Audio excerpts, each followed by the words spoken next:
नाम प्रिंस सिद्धार्थ था। उनके माता का नाम माया देवी था। उनके पिता का नाम सूर्योधन था, जो कपिलवस्तु के राजा थे। कपिलवस्तु पड़ता है भारत और नेपाल के बीच में जी। उनकी माता का नाम माया देवी था। जब प्रिंस सिद्धार्थ 7 दिन के थे तब उनकी माता का देहांत हो जाता है। उनकी जो स्टेप मदर है, सौतेली माँ, उनकी नाम था गौतमी प्रजापति। तब उन्होंने एक सपना देखा था उनकी माता ने, सफ़ेद हाथी का। जब सफ़ेद हाथी का सपना देखा था तो उस अपने राज्य के पुरोहित को बुलाई और बताई कि मैंने सपना देखा है सफ़ेद हाथी का। तो पुरोहित ने बताया कि जो आपका पुत्र होगा उसमें वैराग उत्पन्न होगा और वो बहुत बड़ा साधु बनेगा। तो इसी कारण उनके जो पिता थे उन्होंने एक महल में 29 साल तक सिद्धार्थ को बाहर जाने ही नहीं दिए। सारी सुविधाएं महल के अंदर ही प्रोवाइड करा, ताकि वो वैराग्य ना हो, दुख जाने ही ना। लेकिन जब शादी हो गया, बच्चे हो गए, तब वो 29 वर्ष की अवस्था में एक बार वो अपना शहर घूमने निकले। तो पहली बार वो देखते हैं 4 दिन, तब उनके मन में ये सब चीज़ें आती है, कोताहल होता है कि क्यों ऐसा होता है, बहुत पीड़ा उनके मन में होती है। तो वो अपना रात को अपना घर छोड़ के ज्ञान की खोज के लिए निकलते हैं। जब वो ज्ञान की खोज के लिए निकलते हैं तो उनके पड़ोसी राज्य के 5 और राजकुमार भी उनके संग ज्ञान के लिए जाते हैं। अच्छा। घूमते घूमते वो बोध गया, बिहार में एक बोध गया स्थान है, वहाँ पहुँच जाते हैं और पीपल के वृक्ष के नीचे तपस्या करते हैं। अच्छा जी, वो तार लगेगा मेटल का है? पीतल का बोध गया में पीपल के वृक्ष के नीचे बैठ के तपस्या करते हैं। कुछ दिन बाद उसी रास्ते से म्यूजिशियन का ग्रुप जाता है। तो उसमें एक लेडीज रहती है, उसका नाम रहता है सुजाता। वो कहती है कि वीणा जो यंत्र बजाया जाता है, वीणा के तार को इतना मत खींचो कि वो टूट जाए और इतना ढीला भी मत करो कि उसमें से आवाज़ ना आवे। इसी वजह से बुद्धिज्म स्टार्ट होता है, मध्यम मार्ग। मध्यम मार्ग वो प्रिंस सिद्धार्थ से कहती है कि तुम्हें अगर ज्ञान मिल भी गया लेकिन तुम्हारा शरीर खत्म हो जाएगा तो ज्ञान दूसरों को कैसे दोगे। तो वो चावल और दूध का खीर बना के उनको देती है और वो खीर खाते हैं। इतने में उनके जो 5 राजकुमार रहते हैं वो देख लेते हैं। तो जो 5 राजकुमार देख लेते हैं तो वो उनका साथ उसी जगह छोड़ देते हैं। 35 वर्ष की अवस्था में प्रिंस सिद्धार्थ को ज्ञान की प्राप्ति होती है और उनको बुद्ध के नाम से जाना जाता है। तो सबसे पहले आप लोग ये जान जाइए कि बुद्ध किसी व्यक्ति का नाम नहीं है। कोई भी व्यक्ति बुद्ध बन सकता है। आप भी बुद्ध बन सकते हैं। उसके लिए क्या जरूरी है? ज्ञान। और ज्ञान क्या होता है? मोह माया से मुक्त होना जी। उसके बाद बुद्ध यहाँ पे आते हैं। ये सारनाथ है। सारनाथ का प्राचीन नाम ऋषि पतन था। यहाँ मेडिटेशन होता था, ऋषियों की तप भूमि थी। तो आगे से अगर आप उस साइड से आ रहे होंगे तो एक 80 फुट बुद्धा है, थाई टेम्पल मतलब बना हुआ है। उसके आगे देखेंगे एक चौखंडी स्तूपा है, उसका नाम है चौखंडी स्तूपा। हिंदू लोग उसको बोलते हैं सीता रसोइया। सीता रसोइया। अच्छा। तो वो 5 राजकुमार जो उनके संग तपस्या करते हुए छोड़ देते हैं, इसी जब मिलते हैं। तो उस स्थान को याद रखने के लिए एक स्तूप का निर्माण कराते हैं। अच्छा। और बुद्ध यहाँ पे आते हैं। ये सामने मैडम, ये जो सामने आप स्तूपा देख रही हैं, इसी जगह वो बुद्ध ने अपने 5 शिष्यों को पहला उपदेश दिया था। तो यहाँ पे एक स्तूप का निर्माण कराया गया कि जिससे मालूम चले कि किस जगह पे उन्होंने पहला उपदेश दिया, तो स्तूपा बना। ये देखिए, ये क्या चीज़ है? ये इसको बोला जाता है चैत्र। देखिए बच्चा, हाँ, चैत्र वो चीज़ रहता है जहाँ पे खुले में लोग प्रार्थना करते थे, ओपन में। तो यहाँ लोग खड़े होके, स्तूपा उनके सामने नजर आना चाहिए। सामने स्तूपा आता था, यहाँ पे खड़े होके प्रार्थना करते थे। आइए और भी आपको दिखाते हैं। खड़े होके बैठ के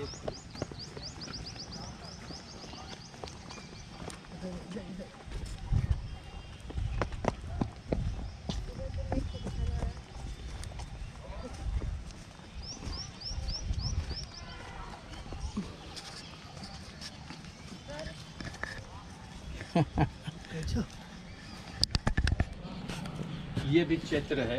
ये इस पे बैठ जाते थे लोग और प्रार्थना करते थे, सामने स्तूपा को देखते थे। ये बना है गुप्ता डायनेस्टी में। ये देखिए बहुत खूबसूरत कार्विंग भी की गई है, क्योंकि गुप्ता काल में ही डिजाइन सबसे ऊंचाई पे पहुंचा था।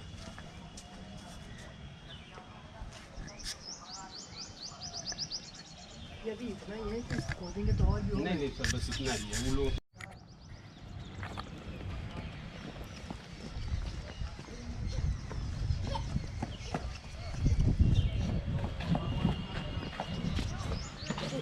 अशोका नेडिक्स वही है ना? ये जी पिलर है, बता रहे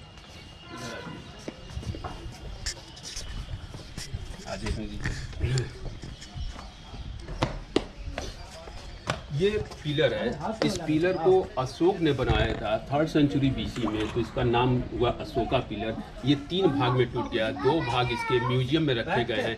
इस पिलर के ऊपर, सबसे ऊपर लायन कैपिटल था जो भारत का राष्ट्रीय चिन्ह है, और उसके ऊपर एक छोटा सा चक्र है। ये दोनों बहुत ही इंपॉर्टेंट उसका एक्सप्लेनेशन है जो म्यूजियम में है, म्यूजियम में दिखाते समय एक्सप्लेन किया जा सकता है। इस पिलर के एक मोनोलिथिक पिलर है। मोनोलिथिक पिलर वो पिलर होता है जो एक ही स्टोन से बना हुआ है।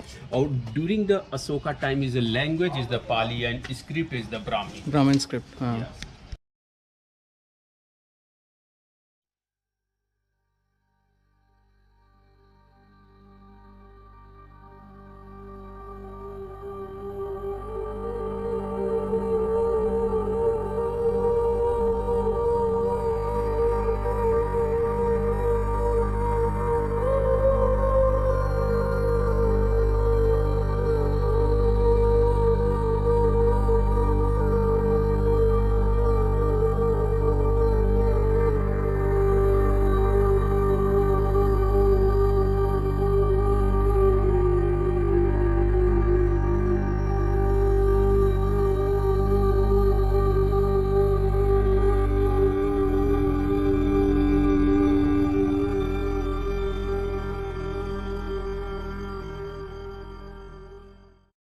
थे, उनका नाम था ह्वेनसांग।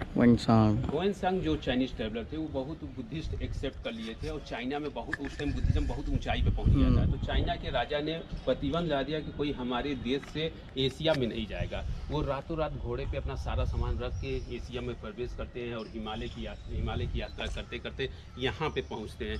जब वो यहाँ पहुँचते हैं तब वो बताते हैं कि बुद्ध अपने जीवन काल के 4 वर्ष यहाँ बिताए थे। तो उस टाइम गुप्ता पीरियड था, और स्कंद गुप्त एक राजा यहाँ पे था उस टाइम, जिस टाइम ह्वेनसांग आए। तो उन्होंने स्कंद गुप्त ने एक मंदिर का निर्माण कराया जिसकी ऊंचाई थी 61 मीटर। बाप रे बाप। 61 मीटर ऊंचा टेम्पल बना। वो सामने जो स्तूपा आप देख रहे हैं उसकी हाइट है 42.05 मीटर एट द फाउंडेशन, और सतह से देखेंगे तो 33 मीटर। लेकिन ये जो टेम्पल था 61 मीटर था। तो मतलब उससे बड़ा था। 61 into 3 मतलब 180+ फुट। 1 मीटर तेरा 3-3.5 फुट का होता है। तो यहाँ पे, लेकिन उसके बाद क्या हुआ, बख्तियार खिलजी आक्रमण किए और कई चीज डिस्ट्रॉयड कर दिए। तो अच्छा, ये भी डिस्ट्रॉय बख्तियार ने किया था नालंदा के बाद। ये इस्लाम के कई लोग आए, मेरे सबसे अधिक बख्तियार खिलजी ने किया था। तो यहाँ पे जो बुद्धिस्ट कंट्री के थाईलैंड, चाइना, श्रीलंका, बर्मी, जो लोग आते हैं यहाँ पे चादर बिछा के 1 घंटे 2 घंटे पूजा करते हैं, क्योंकि बुद्ध यहाँ पे रहते हैं। वहाँ 7वीं सेंचुरी में AD में एक तारा है जो अब म्यूजियम में है, उसमें आया बर्जयान। हाँ, बर्जयान में तांत्रिक विद्या ये सब चालू हुआ।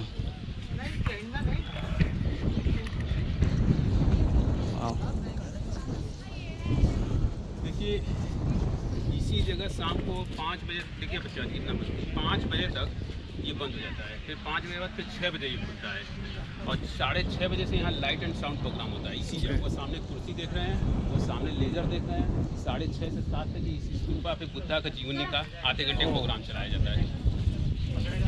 अब यहाँ पे ये देख लीजिए, यहाँ पे बुद्ध ने पहला उपदेश दिया जो 3rd सेंचुरी BC में अशोक ने स्तूपा का निर्माण कराया। गौरा नीचे स्तूपा का निर्माण कराया। तो ऊपर जो ईंटे का देख रहे हैं, ईंटे का पूरा यहाँ नीचे तक था। तो जो फाउंडेशन से इसकी हाइट 42.05 मीटर है, सतह से इसकी हाइट 33 मीटर है।